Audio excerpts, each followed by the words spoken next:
Hi sir, good afternoon. Good afternoon అండి. రాజు గారు చెప్పండి. మీరు ప్రతి ఒక్కరికి ఒక సజెషన్ చేస్తున్నారు, మా ప్రాజెక్ట్లో ఒక ప్లాట్ కొనుక్కోండి అని చెప్తున్నారు. అవునండి. సో బయట మార్కెట్ టాక్ మాత్రం రియల్ ఎస్టేట్ బిజినెస్ పడిపోయింది అంటున్నారు. ఈ టైంలో ఇన్వెస్ట్ చేయొచ్చు అంటారా?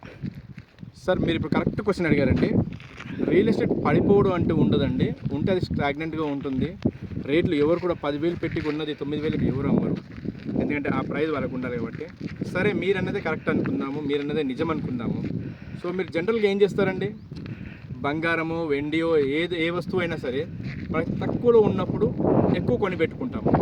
సో ఇప్పుడు మీరు అన్నదాని ప్రకారంగా రియల్ ఎస్టేట్లో రేట్లు లేవు, లేక తక్కువ ఉంది అని అంటున్నారు కదా.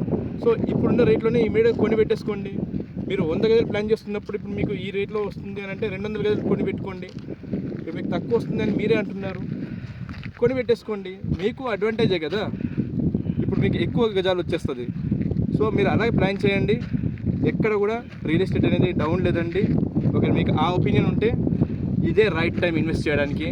సో రైట్ టైంలో రైట్ ఇన్వెస్ట్మెంట్ రైట్ ప్లేస్లో చేయండి. సూపర్ సార్, చాలా బాగా చెప్పారు. మీరు చాలా రియల్గా అనిపించింది మాకు. నిజంగా ఈ డౌన్ ఉంది అనుకునే టైంలోనే కొంటే మాకు తక్కువ రేట్లో వస్తుంది అనే ఒక ఇంటెన్షన్ మీరు మాకు క్రియేట్ చేశారు.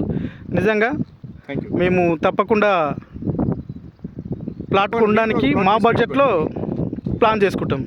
మీరు కూడా ఒక ప్లాట్ తీసి పెట్టుకోండి. మీకు తెలిసిన వాళ్ళందరికీ కూడా ప్లాట్ తీసి పెట్టుకోమని చెప్పండి.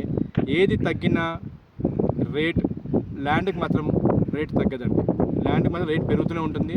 మిగతా ఏ ప్రోడక్ట్ తీసుకున్నా కూడా రేట్ తగ్గుతూనే ఉంటుంది. Okay, thank you sir. Thank you.